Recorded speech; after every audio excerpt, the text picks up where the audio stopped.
وَلَقَدْ يَسَّرْنَا الْقُرْآنَ لِلذِّكْرِ فَهَلْ مِن مُّدَّكِرٍ الحمد لله رب العالمين والصلاة والسلام على أشرف الأنبياء والمرسلين أما بعد فأعوذ بالله من الشيطان الرجيم من همزه ونفخه ونفثه بسم الله الرحمن الرحيم رب اشرح لي صدري ويسر لي أمري واحلل عقدة من لساني يفقه قولي اللهم انفعنا بما علمتنا وعلمنا ما ينفعنا وزدنا علما فبشر عبادي الذين يستمعون القول فيتبعون أحسنه أولئك الذين هداهم الله وأولئك هم أولو الألباب بسم الله الرحمن الرحيم ألف لام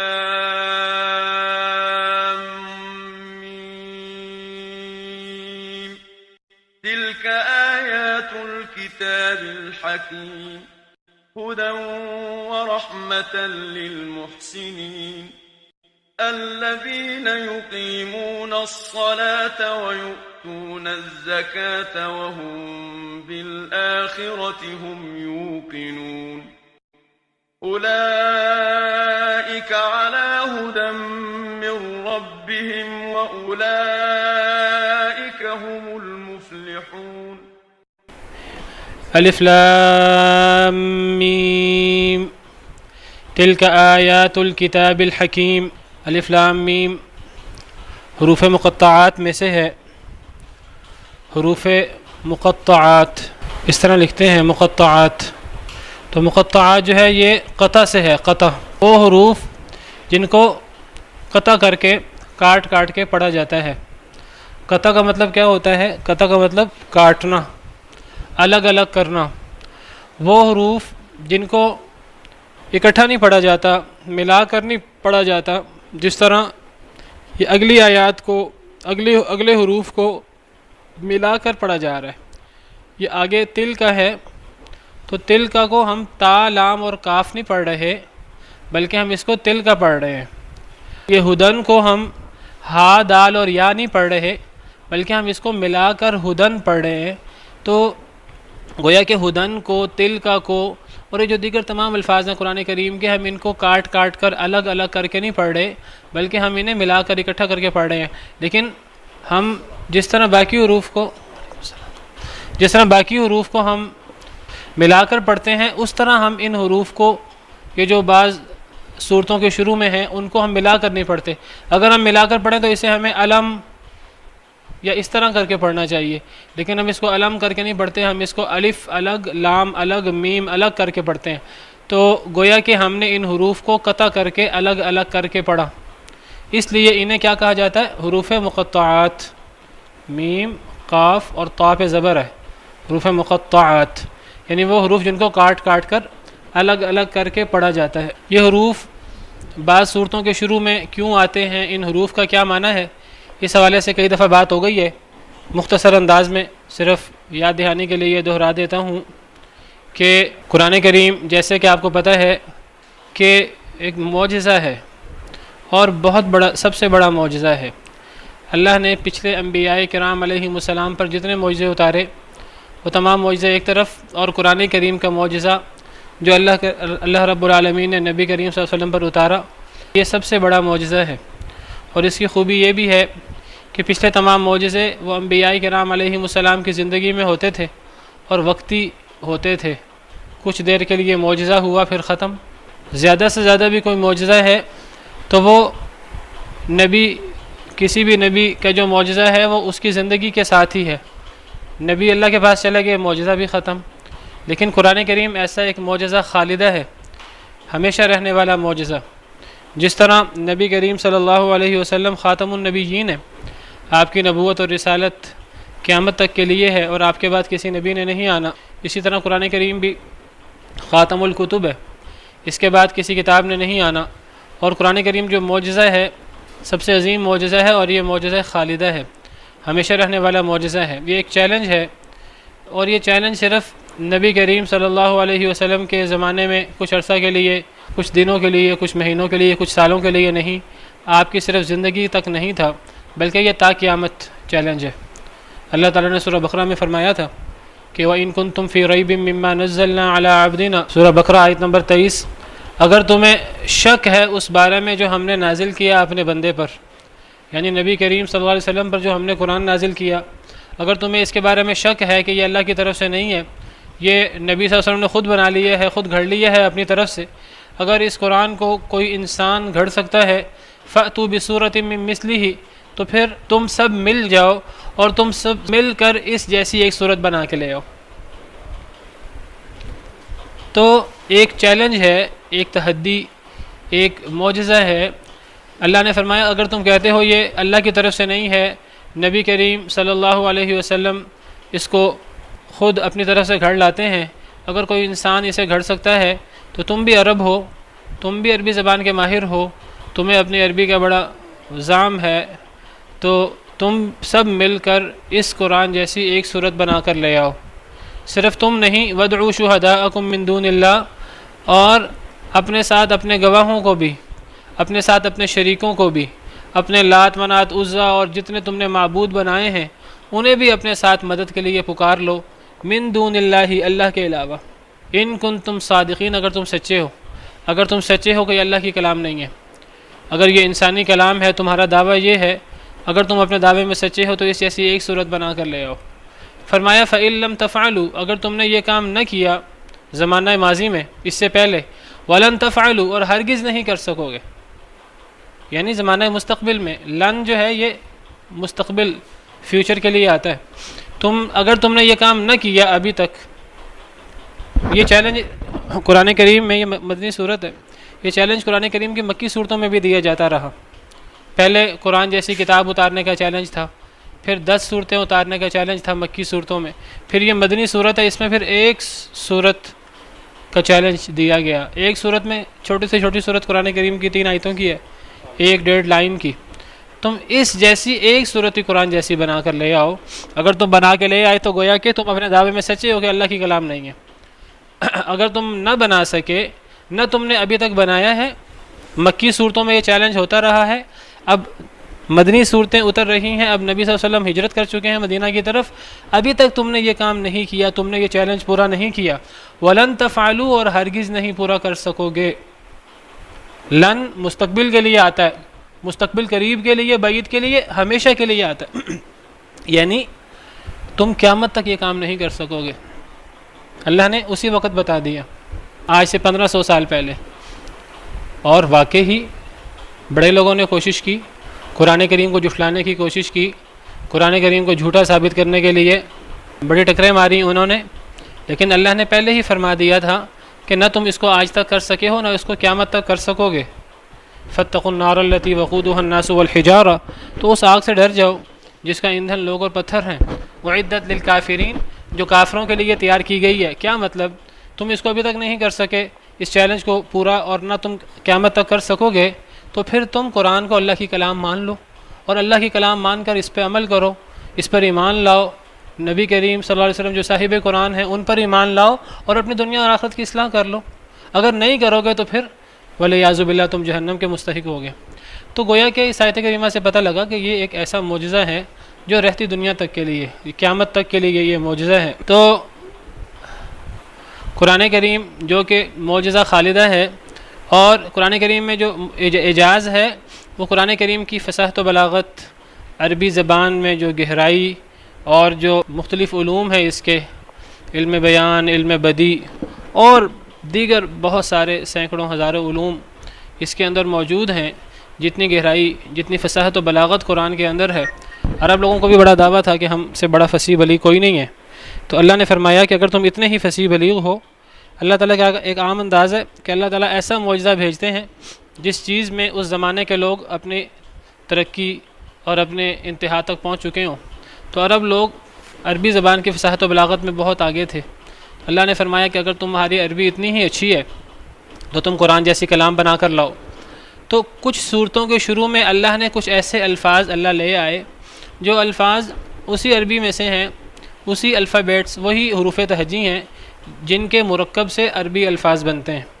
یہ الف، لام اور میم یہ انہی حروف میں سے ہیں جن سے عربی کلمات بنتے ہیں۔ لام سے لطیف،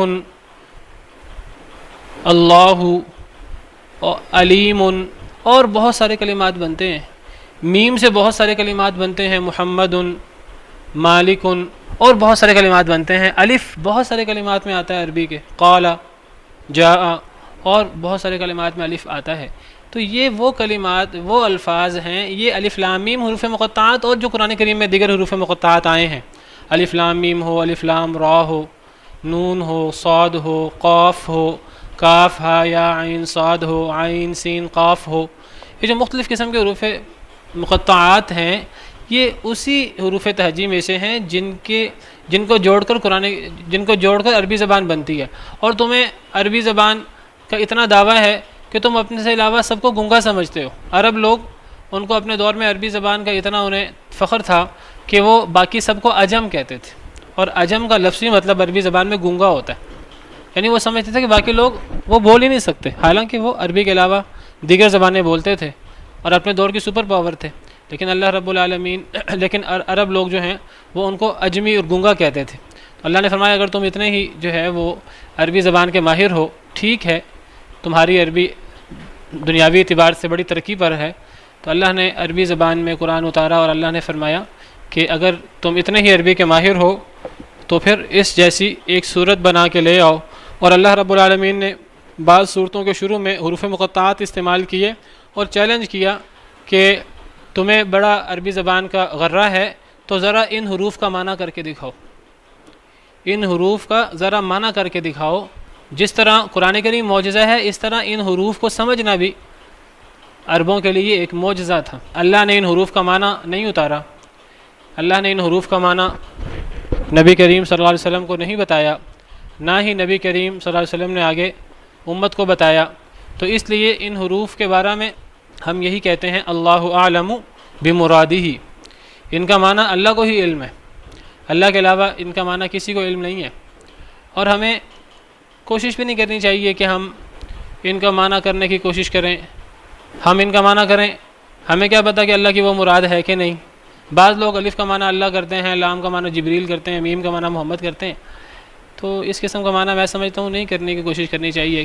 پتہ نہیں یہ اس کا معنی ہے کہ نہیں، اللہ نے تو یہ معنی نبی صلی اللہ علیہ وسلم پر نہیں اتارا، یا اور کوشش کی جائے تو یہ حروف مقطعات یہ قرآن کریم کے اعجاز کے لیے ہیں اور ان کا معنی اللہ ہی کو علم ہے۔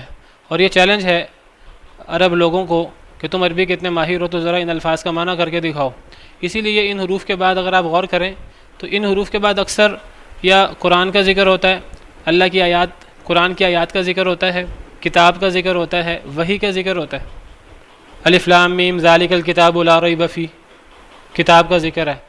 سورہ آل عمران کے شروع میں الف لام میم اللہ لا الہ الا هو الحی القیوم نزل علیک الکتاب بالحق، کتاب کا ذکر ہے۔ الف لام را کتاب احکمت آیاتہ، سورہ ہود میں کتاب کا ذکر ہے۔ الف لام میم یہاں تلک آیات الکتاب الحکیم، کتاب کا ذکر ہے۔ صاد والقرآن ذی الذکر، قرآن کا ذکر ہے۔ قاف والقرآن المجید، قرآن کا ذکر ہے۔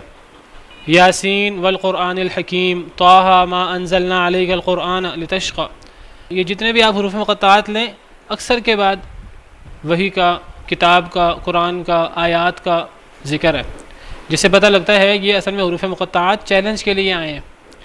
جس طرح قرآن کریم ایک چیلنج ہے، اس طرح حروف مقطعات ایک الگ چیلنج ہے عربوں کے لیے کہ تمہیں اپنے عربی کا اتنا ذام ہے، باقیوں کو تم گنگا سمجھتے ہو، تو اسی عربی حروف کے کچھ الفاظ ہیں ان کا معنی کر کے دکھاؤ۔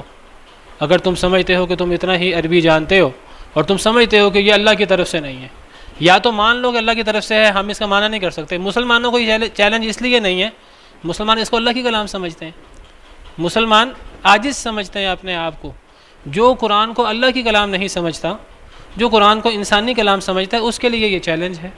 اگر یہ انسانی کلام ہے تو تم بھی انسان ہو، وہ تو ایک شخص تھے محمد صلی اللہ علیہ وسلم، تم پوری دنیا مل کر اور اپنے سارے شریک مل کر اس جیسی ایک صورت بنا کے لاؤ، ان حروف مقطعات کا معنی کر کے دکھاؤ، ورنہ پھر ہار مان لو، ورنہ پھر کہہ دو کہ ٹھیک ہے جی اللہ کی کتاب ہے، ہم مانتے ہیں اس کو، ہم اس کو بھی مانتے ہیں، اس پر ایمان بھی لاتے ہیں اور اس کے مطابق عمل بھی کرتے ہیں، دنیا بھی بن جائے گی، آخرت بھی بن جائے گی۔ الف لام میم تلک آیات الکتاب الحکیم، یہ آیتیں ہیں الکتابی کتاب کی، الحکیم جو بہت حکمت والی کتاب ہے، جس کے اندر حکمت اور دانائی کی باتیں بھر دی گئی ہیں۔ حکیم کا معنی حکمت بھی ہوتا ہے اور حکیم کا معنی محکم بھی ہوتا ہے۔ حکیم سے ہی حکمت حکیم سے ہی ہے اور محکم بھی اسی سے ہی ہے۔ حکمت کا مطلب دانائی، گہرائی، عقل مندی، اور محکم کا معنی مضبوطی، تو دونوں مطلب ہو سکتے ہیں۔ یہ دانائی والی کتاب کی آیات ہے یا یہ مضبوط کتاب کی آیات ہے۔ مضبوط دانائی والی کتاب تو معنی واضح ہے کہ جو بات ہے وہ حکمت سے بھری ہوئی ہے، اور کیوں نہ ہو، خالق کائنات کی، جو پوری دنیا کا رازق ہے، خالق ہے، مالک ہے، اس کا کلام ہے۔ تو جو مالک الملک ہے اس کا کلام بھی تمام کلاموں کا بادشاہ ہوگا، اس کا کلام بھی حکمت و دانائی سے بھرا ہوگا۔ عربی کا محاورہ ہے کلام الملوک ملوک الکلام، بادشاہوں کی جو بات ہوتی ہے وہ کلام کا بادشاہ ہوتی ہے۔ بادشاہوں کی بات، بادشاہ لوگوں کی بات عام لوگوں کی باتوں کی طرح نہیں ہوتی۔ دنیا کے اندر جن کو اللہ نے اقتدار دیا ہو تو بڑے وہ سوچ سمجھ کر بڑے نپے تلے انداز میں بات کرتے ہیں، وہ عام لوگوں کی طرح ردی بات نہیں کرتے، ان کی بات قانون کا درجہ رکھتی ہے، تو وہ بڑے سوچ سمجھ کے الفاظ نکالتے ہیں منہ سے، ان کے الفاظ، ان کی زبان فصیح و بلیغ ہوتی ہے۔ تو بادشاہوں کی کلام کلام کا بادشاہ ہوتی ہے۔ تو جب دنیا میں بادشاہوں کی بات کلام کا بادشاہ ہوتی ہے تو جو مالک الملک ہے، جو خالق ہے، مالک ہے، رازق ہے، جو مالک السماوات والارض ہے، تو اس کی کلام جو ہے وہ کتنی حکمت و دانائی سے بھری ہوئی ہوگی۔ یا پھر مضبوط کتاب، مضبوط کتاب کی آیتیں۔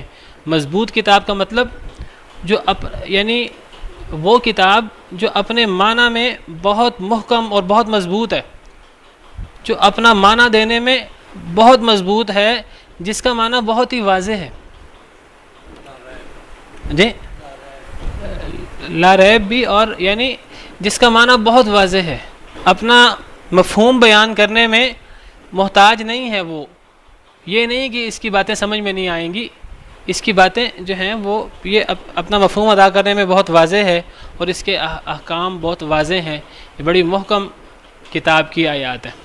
دونوں اس کے معنی ہو سکتے ہیں، جس طرح اللہ تعالیٰ نے سورہ ہود کے شروع میں فرمایا الف لام را کتاب احکمت آیاتہ، یہ ایک ایسی کتاب ہے جس کی آیتیں بڑی مضبوط کر دی گئیں، ثم فصلت، پھر ان آیات کی تفصیل بیان کر دی گئی، من لدن حکیم خبیر، اس ذات کی طرف سے جو حکیم بھی ہے، حکمت والا بھی ہے، خبیر بھی ہے، خبردار بھی ہے۔ تو یہ ایسی کتاب ہے جس کی آیات بڑی مضبوط ہیں، بڑی واضح ہیں، اپنا معنی بیان کرنے میں بہت زیادہ وہ اپنا معنی واضح کرتی ہیں۔ پھر ان آیات کی تفصیل اللہ تعالیٰ نے دیگر قرآن کریم کے آیات میں بھی بیان کر دی، اور اللہ نے ان کی تفصیل اور تشریح اور ان کا بیان نبی کریم صلی اللہ علیہ وسلم پر سنت کی صورت میں الگ سے بھی اتارا۔ تو اللہ نے ہی یہ آیات اتاری، اور ان آیات کی تفصیل اور بیان اسی قرآن میں یا سنت میں جو ایک الگ وحی ہے قرآن کے علاوہ، اس صورت میں اللہ تعالیٰ نے نبی کریم صلی اللہ علیہ وسلم پر اتارا۔ تو قرآن کریم کی آیات کو جب بھی پڑھیں، قرآن کریم کی آیات کو کبھی بھی ہمیں سادہ انداز میں، کبھی بھی لائٹ لے کر کیجول انداز میں نہیں پڑھنا چاہیے۔ عام لوگوں کی باتیں ہم پڑھتے ہیں، بعض دفعہ کوئی ہم قصہ کہانی پڑھ رہے ہوتے ہیں دنیاوی لکھی ہوئی، یا بعض دفعہ ہم دنیا کے لوگوں کی باتیں، اقوال زرعی پڑھ رہے ہوتے ہیں، ان میں صحیح باتیں بھی ہو سکتی ہیں، غلط باتیں بھی ہو سکتی ہیں، ہم بہت سی چیزیں پڑھتے ہیں۔ قرآن کریم کی آیات کو اس طرح نہیں پڑھنا چاہیے، عام لوگوں کی بات کی طرح نہیں پڑھنا چاہیے۔ قرآن کریم کے ایک ایک لفظ کو اللہ رب العالمین کا کلام سمجھ کے، عرش عظیم کا جو مالک ہے اس کی بات سمجھ کے قرآن کریم کو پڑھنا چاہیے، اور بڑے ہیبت اور بڑے اس کو جلال کے ساتھ اور یہ عقیدہ رکھ کے پڑھنا چاہیے کہ اس کا ایک ایک لفظ جو ہے وتمت کلمۃ ربک صدقا وعدلا، آپ کے رب کی بات مکمل ہو گئی سچائی کے اعتبار سے بھی اور عدل کے اعتبار سے بھی. اس کا ایک ایک کلمہ اس سے بڑھ کر سچا کوئی کلمہ نہیں ہو سکتا، اور اس کے ایک ایک کلمہ سے بڑھ کر عدل و انصاف والی بات کوئی نہیں ہو سکتی. ایسے لوگ بھی ہیں اللہ معاف کرے کہ جو قرآن کو مانتے ہی نہیں، کافر ہیں قرآن کے، اور ایسے لوگ بھی ہیں جو قرآن کو ماننے کا دعویٰ کرتے ہیں لیکن ان کو قرآن کریم سے مستنبط ہونے والے احکامات کے بارے میں شک و شبہ رہتا ہے.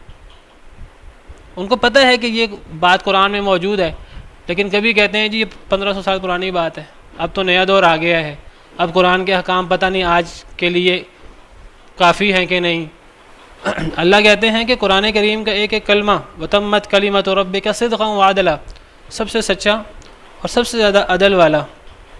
قیامت تک قرآن کریم جو ہے اس کی بات سچی ہوگی اور عدل والی ہوگی. تو قرآن کریم کی آیات کو عام آیات کی طرح نہیں پڑھنا چاہیے، یہ کتاب حکیم کی آیات ہیں. ایک ایک لفظ کو خالق کائنات کا فرمان سمجھ کے، اس کا حکم سمجھ کے، ایک اسلام کا قانون سمجھ کے، اسلام کا دستور سمجھ کے پڑھنا چاہیے. تلکا کا جو لفظ ہے، تلکا، آپ کو پتہ ہے کہ تلکا جو ہے یہ اشارہ ہے، اس میں اشارہ ہے، اور یہ اشارہ بعید ہے. ایک اشارہ قریب ہوتا ہے، ایک اشارہ بعید ہوتا ہے. تلکا مؤنث کے لیے آتا ہے، اس کا مذکر ذالکا ہے، ذالکا اور تلکا، تو یہ اشارہ بعید ہے دور کے معنی میں. ایک اشارہ قریب ہوتا ہے جس کے لیے عربی زبان میں ہاذا مذکر کے لیے اور حاذہ مؤنث کے لیے استعمال ہوتا ہے. ہاذا یا حاذہ کا مطلب اگر مذکر ہو تو ہاذا یہ، مؤنث ہو تو حاذہ یہ. لیکن اگر اشارہ بعید ہو تو اس کے لیے ذالکا مذکر کے لیے اور مؤنث کے لیے تلکا. جس طرح ہم انگلش میں دس اور دیٹ استعمال کرتے ہیں یا اردو میں ہم یہ اور وہ استعمال کرتے ہیں. تو اللہ تعالیٰ فرما رہے ہیں کہ تلک آیات الکتاب الحکیم، یہ حکمت والی یا مضبوط کتاب کی آیات ہیں. اللہ نے یہاں لفظ تل کا استعمال کیا، حاذہ کا لفظ استعمال نہیں کیا. اگر حاذہ ہو تب ہمیں اس کا معنی یہ کرنا چاہیے، اور اگر لفظ تل کا ہو تو اصلاً اس کا معنی ہمیں وہ کرنا چاہیے. وہ کتاب حکیم کی مضبوط کتاب کی حکمت والی کتاب کی آیتیں، لیکن ہم اس کا معنی کر رہے ہیں یہ، کیونکہ آیتیں تو ہمارے سامنے ہیں، ہم تو آیتیں پڑھ رہے ہیں. تو عربی زبان میں جب ایک چیز قریب ہو، اگر ایک چیز جو ہے وہ بڑی اہم ہو، ادھر کتاب دیجیے گا قرآن، ایک منٹ ذرا دیجیے گا، یہ قرآن ذرا دیجیے گا، یہ قرآن ذرا. عربی زبان میں اگر ایک چیز ہمارے قریب ہے، ہم نے اس کی طرف اشارہ کرنا ہے، قرآن ہے یہ، اس کے لیے جیسے میں نے کہا کہ قرآن یا کتاب، حاذا کہنا چاہیے، حاذا کتابن. لیکن اگر میں اس کو ذالکا کتابن کہہ دوں گا یہ بھی ٹھیک ہے. اس میں پھر اس کی رفعت شان کی طرف اشارہ ہوگا. جیسے ہم کسی دور کی چیز کو اشارہ کر کے کہتے ہیں وہ چیز، تو اس سے اس کی اہمیت بنتی ہے. اگر قریب کی چیز کو ہم وہ کہہ کر بلائیں تو اس سے جو ہے وہ اس کی رفعت اور اس کی منزلت مراد ہوتی ہے. ذالک الکتاب لا ریب فیہ کا ہم ترجمہ کرتے ہیں یہ کتاب، حالانکہ اس کا ترجمہ ہونا چاہیے وہ کتاب. تو اشارہ قریب کے لیے بھی اللہ بعض دفعہ اشارہ بعید لے آتے ہیں، لیکن اس سے اس چیز کی اہمیت کی طرف اشارہ کرنا مقصود ہوتا ہے. تو تلک آیات الکتاب الحکیم، یہ حکمت والی کتاب کی آیات ہیں. یہاں حاذہ ہی آنا چاہیے تھا، تل کا آیا، یعنی اس سے ان آیات کی عظمت کی طرف اشارہ ہے کہ یہ بڑی عظیم آیات ہیں، اس لیے اللہ نے حاذہ کی بجائے تل کا لفظ استعمال کیا. اللہ عالم. یہ آیات ہیں حکمت والی مضبوط کتاب کی. ہدی و رحمۃ للمحسنین، ہدایت ہے اور رحمت ہے. یعنی ان آیات میں، اس کتاب میں، اس کتاب ہدایت میں ہدایت ہے اور رحمت ہے. یہ ہدایت سے رحمت سے بھری ہوئی کتاب ہے. وعلیکم السلام. للمحسنین، احسان کرنے والوں کے لیے، نیکی کرنے والوں کے لیے، نیکی اور احسان کرنے والوں کے لیے اس کتاب میں ہدایت بھی ہے اور رحمت بھی ہے. تو کیا جو احسان نہیں کرتے، جو نیک نہیں ہیں، کیا ان کے لیے ہدایت اور رحمت نہیں ہے؟ ان کے لیے بھی ہدایت اور رحمت ہے، ان کے لیے بھی ہدایت اور رحمت ہونی چاہیے.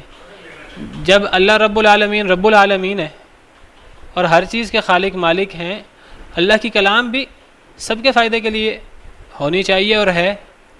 جب اللہ تعالیٰ کے رسول نبی کریم صلی اللہ علیہ وسلم رحمت للعالمین ہے، تمام جہان والوں کے لیے رحمت ہے، تو قرآن کریم بھی تمام جہان والوں کے لیے ہدایت ہے اور رحمت ہے، جو اللہ کی کلام ہے. جس طرح اللہ تعالیٰ نے سورہ بقرہ میں فرمایا شہر رمضان الذی انزل فیہ القرآن ھدی للناس، رمضان کا مہینہ جس میں قرآن نازل کیا گیا، جو ہدایت ہے سب لوگوں کے لیے. تو سورہ بقرہ میں جو میں نے آیت کریمہ پڑھی ہے، اس میں قرآن کو سب لوگوں کے لیے، الناس سب لوگوں کے لیے، جس میں کافر بھی آ جاتے ہیں، مسلمان بھی آ جاتے ہیں، سب لوگوں کے لیے ہدایت ہے. تو قرآن کریم کی کئی آیات میں ہے کہ قرآن کریم سب لوگوں کے لیے ہدایت ہے، سب لوگوں کے لیے رحمت ہے.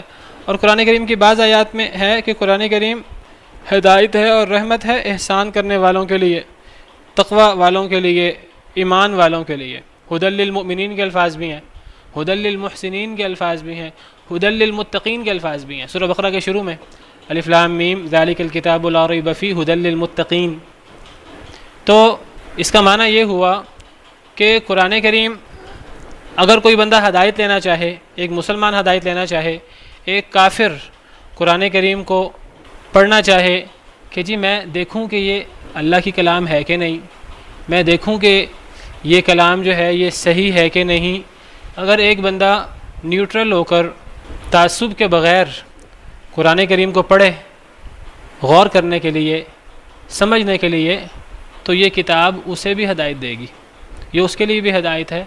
لیکن اگر ایک شخص قرآن کریم کو اس لیے پڑھتا ہے کہ وہ اس کے اندر کیڑے نکالے، اس کے اندر عیب نکالے، وہ قرآن کریم کو ہدایت کے لیے نہیں پڑھتا، تو ایسے شخص کو قرآن سے ہدایت نہیں ملتی. ایسے لوگوں کو قرآن ہدایت دینے کی بجائے گمراہ کر دیتا ہے. جس طرح اللہ تعالیٰ نے سورہ بقرہ میں ہی فرمایا یضل بہ کثیرا ویہدی بہ کثیرا، اس قرآن کے ذریعے ہی اللہ بہت سے لوگوں کو گمراہ کر دیتے ہیں، بہت سے لوگوں کو ہدایت دیتے ہیں. یہ آیت کریمہ جو میں نے پڑھی ہے یضل بہ کثیرا ویہدی بہ کثیرا، قرآن کریم میں ایک مثال بیان ہوئی مچھر کی. اس مثال پر ہی بہت سے کافروں نے اعتراض کر دیا کہ اے محمد، ہم کہتے ہیں صلی اللہ علیہ وسلم، آپ کہتے ہیں جی یہ خالق کائنات کی کتاب ہے، خالق کائنات جو زمین و آسمان جیسی عظیم مخلوقات کا بھی مالک ہے، رب ہے، وہ چھوٹی چھوٹی چیزوں کی مثال پیش کرے گا. ہم تو نہیں مانتے اس کتاب کو، یہ تو اس خالق کی کتاب ہو ہی نہیں سکتی جس میں مچھر کی بات ہو، جس میں مکھی کی بات ہو. اب جس نے اعتراض کرنا ہے، جس نے قرآن کو ہدایت کے لیے نہیں پڑھنا، کیڑے نکالنے ہیں، تو قرآن اسے گمراہ کر دے گا. تو اس کے ضمن میں اللہ نے فرمایا کہ یہ اللہ اس قرآن کے ذریعے بہت سے لوگوں کو گمراہ کر دیتے ہیں. اب کافروں نے اسی بات پر ہی قرآن کا انکار کر دیا. پہلے بھی انکار کرتے تھے، مزید انکار کر دیا کہ جس میں مچھر مکھی کی بات ہے، مکڑی کی بات ہے، پوری صورت عنکبوت، پوری صورت نحل شہد کی مکھی، پوری صورت نمل چونٹی. تو جس قرآن میں چھوٹی چھوٹی چیزیں ہیں تو وہ اللہ کی کلام کیسے ہو سکتی ہے؟ حالانکہ اگر سمجھنا چاہیں تو یہ چھوٹی چھوٹی مخلوقات بھی اللہ کی ہیں، اور ان چھوٹی چھوٹی مخلوقات میں اللہ کی قدرت کے اتنے دلائل ہیں کہ یہ اکیلی ہی اللہ کی توحید کو پہچاننے کے لیے اور اللہ کی عظمت کو پہچاننے کے لیے یہی چیزیں کافی ہیں. اگر بندہ اس انداز سے غور کرے تو انسان کو سمجھ آ جاتی ہے.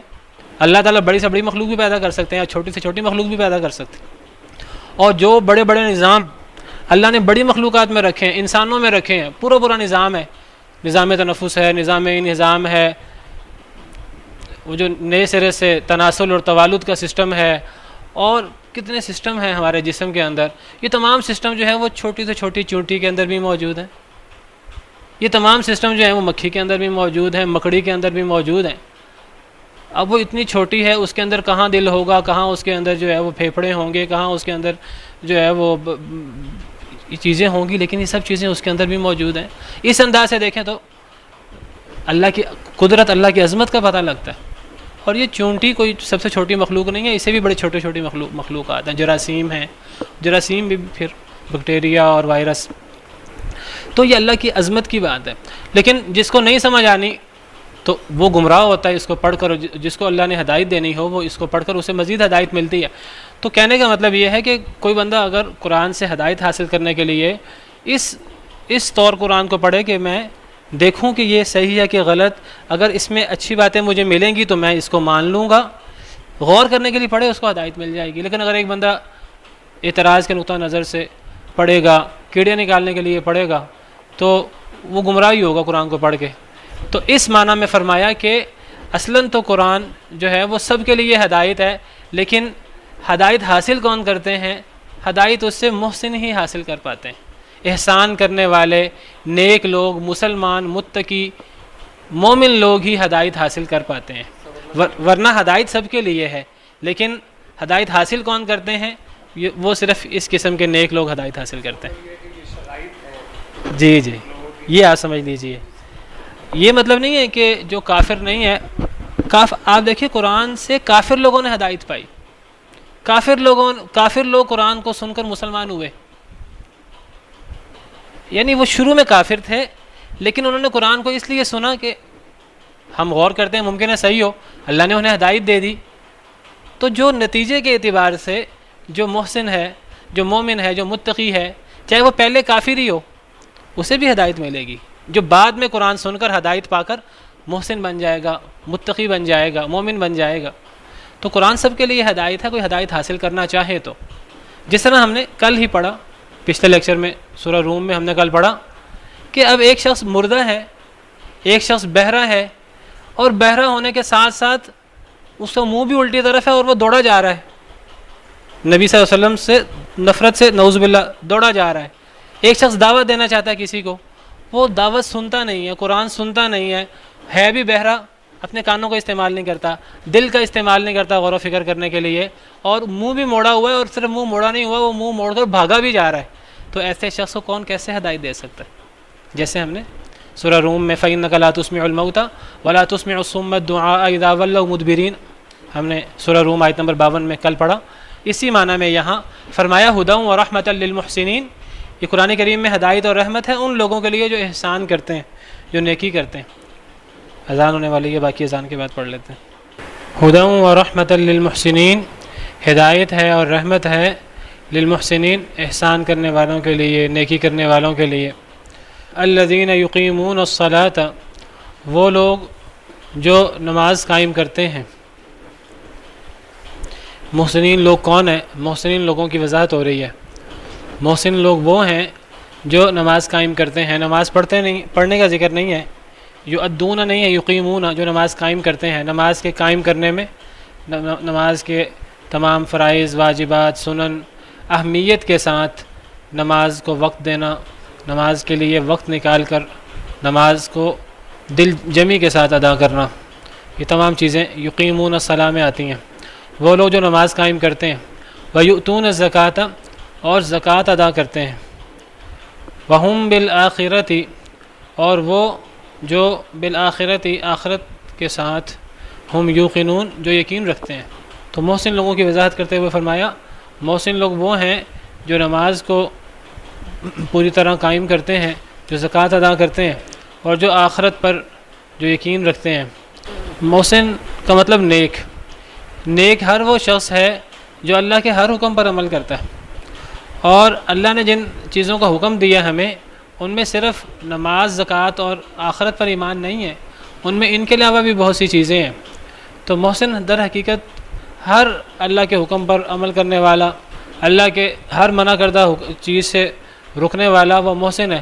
لیکن چونکہ ان چیزوں کی زیادہ اہمیت ہے، خاص اہمیت ہے، تو ان چیزوں کی اہمیت کے پیش نظر یہاں انہی کا ذکر کیا، ورنہ سچ بولنے والے وہ بھی محسن ہیں، ورنہ روزہ رکھنے والے، دیگر صفات والے وہ بھی محسن ہیں۔ یہ چونکہ بہت اہم احکامات ہیں، عبادات، نماز اور زکوٰۃ اور آخرت پر ایمان، یہ ایک ایسی چیز ہے اگر انسان کا آخرت پر ایمان ہو تو انسان گناہوں سے بچ جاتا ہے۔ اگر ایک شخص کو پتہ ہو کہ اگر میں نے ذرہ برابر بھی گناہ کیا، ذرہ برابر بھی نیکی کی، تو قیامت کے دن محاسبہ ہوگا، اور قیامت کے دن جب نامہ اعمال پیش ہوں گے، جب اللہ کے حضور ہم پیش ہوں گے، تو وہاں چھوٹی سے چھوٹی نیکی، چھوٹے سے چھوٹا گناہ وہ بھی پیش ہوگا، تو انسان کی دنیا آخرت سب سنور جاتی ہے۔ تو اللہ نے خاص احکامات کا یہاں ذکر کیا ہے۔ اس کا مطلب یہ نہیں ہے کہ محسن باقی کام نہیں کرتا، باقی نیکیاں بھی کرتا ہے محسن، لیکن یہ خاص نیکیاں ہیں، اقامت صلاۃ، ایتاء زکوٰۃ اور آخرت پر ایمان اور یقین۔ اولئک علی ھدی من ربہم، یہی لوگ ہیں جو ہدایت پر ہیں اپنے رب کی طرف سے۔ کون لوگ؟ جو محسن ہیں اور جو اللہ کے تمام احکامات پر عمل کرتے ہیں اور اللہ کی تمام منع کردہ چیزوں سے رکتے ہیں، خاص طور پر نماز قائم کرتے ہیں، زکوٰۃ ادا کرتے ہیں اور آخرت پر یقین رکھتے ہیں، اسی جیسے لوگ اپنے رب کی طرف سے ہدایت پر ہیں۔ اللہ نے انہیں ہدایت دے رکھی ہے اور وہ اللہ کی طرف سے صراط مستقیم اور سیدھے راستے پر ہیں، یہ اللہ کے چنے ہوئے لوگ ہیں۔ یہاں پھر وہی بات کہ اللہ نے ہؤلاء نہیں فرمایا، ہؤلاء کا مطلب ہوتا ہے یہ لوگ، اولئک یہ اشارہ بعید ہے، یہ دور کے لیے استعمال ہوتا ہے، اولئک کا مطلب ہے وہ لوگ، لیکن یہاں چونکہ اللہ نے صفات پچھلی آیت میں بیان کی ہیں تو یہاں اشارہ بعید اشارہ قریب کے معنی میں ہے۔ اور اولئک کیوں آیا؟ ان کی عظمت کے لیے، اللہ کے نزدیک یہ لوگ بڑی عظمت والے ہیں، ان کا اللہ کے ہاں بڑا مقام ہے، اس لیے اللہ نے جن کی صفات قریب ذکر ہوئیں اللہ نے ان کے لیے اشارہ بعید سے ان کا ذکر کیا، ان کے صرف اللہ کے ہاں مقام بیان کرنے کے لیے۔ یہی وہ لوگ ہیں جو اپنے رب کی طرف سے ہدایت پر ہیں، سیدھے راستے پر ہیں۔ وَأُولَئِكَ لفظی مطلب ہے وہ، اور ہم معنی کریں گے یہ بھی عظمت کے لیے، اور یہی لوگ ہیں ہم المفلحون جو کامیاب ہیں۔ اصل کامیابی یہ ہے۔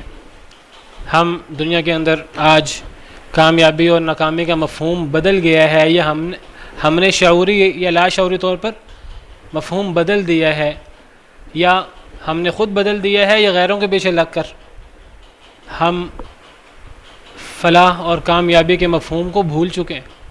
آج ہم سمجھتے ہیں کہ ایک بندہ دنیاوی طور پر مالدار ہو جائے، دنیاوی اختیار حاصل کر لے تو وہ بڑا کامیاب ہے، اور ہم بعض دفعہ غیر مسلموں کو بھی، کافروں کو بھی، جن کے اوپر اللہ کی نعمتیں ہیں جو در حقیقت ان کے لیے عذاب ہیں، جن کے پاس ہم وہ نعمتیں دیکھتے ہیں، ہم ان کو بعض دفعہ کہہ دیتے ہیں یہ بڑے کامیاب لوگ ہیں۔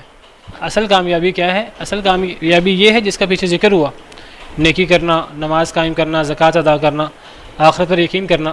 اصل مفلحون فلاح سے ہے، فلاح عربی زبان میں کسان کو کہتے ہیں، فلاح، اور کسان جو ہے وہ ہوتا ہے جو زمین کو کھود کر بیج بوتا ہے اور پھر اس سے فصل پیدا ہوتی ہے۔ تو کسان کو جو ہے وہ بڑی محنت کرنی پڑتی ہے بیج بونے کے لیے، لیکن وہ جب محنت مشقت کرتا ہے پھر اس کو اس کا بدلہ ملتا ہے فصل اور باغ کی صورت میں۔ محنت کرنی پڑتی ہے، مشقت اٹھانی پڑتی ہے، آزمائشوں کا سامنا کرنا پڑتا ہے، انسان کو کامیابیاں ملتی ہیں۔ تو یہ محنت اور مشقت یہ کس میں ہوتی ہے؟ یہ اللہ رب العالمین کو راضی کرنے میں، اللہ رب العالمین کے احکامات پر عمل کرنے میں، اور اللہ رب العالمین کی منع کردہ چیزوں سے رکنے میں۔ تو اصل فلاح، اصل کامیابی کیا ہے؟ سورہ آل عمران میں اللہ فرماتے ہیں کل نفس ذائقۃ الموت، یہ دنیا عارضی زندگی ہے، دنیا کی کامیابیوں کو، دنیا کی نعمتوں کو کامیابی نہ سمجھنا، ہر نفس نے موت کا ذائقہ چکھنا ہے۔ وَإِنَّمَا تُوَفَّوْنَ أُجُورَكُمْ يَوْمَ الْقِيَامَةِ، تمہیں قیامت کے دن تمہارے تمام اعمال کا پورا بدلہ دیا جائے گا۔ فَمَنْ زُحْزِحَ عَنِ النَّارِ وَأُدْخِلَ الْجَنَّةَ فَقَدْ فَازَ، جو آگ سے بچا لیا گیا، جو جنت میں داخل کر دیا گیا، وہ کامیاب ہو گیا۔ تو اصل کامیابی اللہ رب العالمین کو راضی کر کے جنت حاصل کرنا اور اللہ رب العالمین کے عذاب سے بچنا ہے۔ اور وہ کیسے حاصل ہوگی؟ وہ اللہ رب العالمین کے اوامر پر، احکامات پر عمل کر کے، اور اللہ رب العالمین کی منع کردہ چیزوں سے رک کر۔ تو اصل کامیابی جو ہے وہ اخروی کامیابی ہے، اللہ کی رضا، یہ اصل کامیابی ہے۔ اصل کامیابی دنیاوی نعمتیں نہیں ہیں، یہ جو وقتی نعمتیں ہیں، یہ جو عارضی سفر کی نعمتیں ہیں، یہ اصل کامیابی نہیں ہے۔ اصل کامیابی یہی ہے جس کے پیچھے ذکر ہوا، احسان اور ہر قسم کا نیک عمل، خاص طور پہ جن نیک عمال کا یہاں ذکر ہوا، اقامت صلاۃ، ایتاء زکوٰۃ اور آخرت پر ایمان لانا۔ تو ایسے لوگوں کے لیے قرآن کریم ہدایت ہے اور قرآن کریم رحمت ہے، اور ایسے لوگ قرآن کریم کی حکمت بھری آیات سے فائدہ اٹھاتے ہیں۔ اس سے اگلی آیات میں ان لوگوں کا ذکر ہو رہا ہے جو قرآن کی آیات سے فائدہ اٹھانے کی بجائے جو اپنی ساری توجہ لہو و لعب، کھیل کود، گانا بجانا اور آلات موسیقی کی طرف لگاتے ہیں، لیکن چونکہ وقت ختم ہو گیا تو اس کو انشاءاللہ کل بیان کریں گے۔ اگلی آیات کا پچھلی آیات سے تعلق ہے۔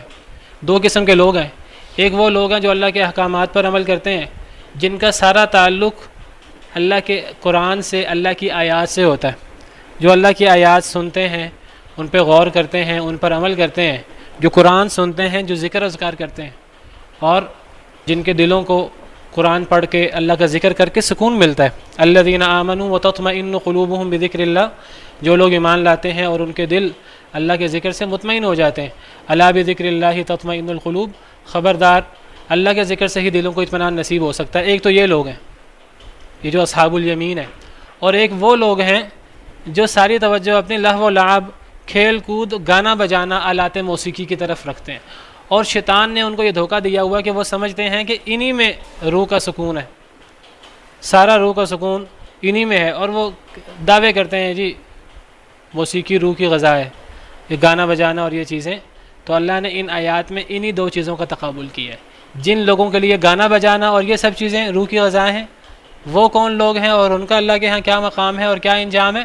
اور جن لوگوں کے لیے قرآن، اللہ کی آیات، یہ روح کی غذا ہیں، اللہ کا ذکر، محسن لوگ، تو ان لوگوں کی کیا صفات ہیں اور ان لوگوں کا اللہ کے ہاں کیا مقام ہے. تو یہ تقابل ہے، تو اس صورت میں یہی تقابل ہوگا. جی تو پھر آج کے لیے اتنا ہی کافی ہے. سبحانک اللہم ربنا وبحمدک، اشہد ان لا الہ الا انت، استغفرک.